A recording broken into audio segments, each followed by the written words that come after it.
তাওহীদ কাকে বলে, তাওহীদে রুবুবিয়্যাহ কি জিনিস, তাওহীদে উলুহিয়্যাত এটা আবার কি, আবার তাওহীদ আসমা ও সিফাত এটাই বা কাকে বলে, শিরক কাকে বলে, আশিরকু ফিল লিসান কি, আশিরকু ফিল কওল কি, আশিরকু ফিল আমাল কি, অথবা আশিরকু ফিল আকীদা এগুলো আবার কি, এগুলো আমাদের ম্যাক্সিমাম মানুষই আমরা জানি না।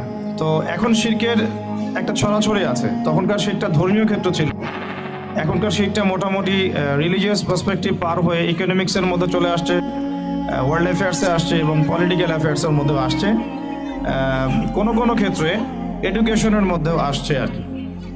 তো আমরা কিন্তু বলতে পারি না যে এই যুগটা আবু জাহেলের যুগের চেয়ে খুব বেটার। ওই যুগে রিবা একটা নির্দিষ্ট জায়গায় ছিল, রিবা অর্থাৎ সুদ। এখন এই রিবাটা মোটামুটিভাবে বাংলাদেশের প্রেক্ষাপটে 64 বা 68 হাজার গ্রাম বাংলায় ছড়ায় পড়ছে। কোনো কোনো ক্ষেত্রে একটা ছোট্ট গ্রামের মধ্যেও গিয়ে দেখবেন যে 10 থেকে 15টা সুদী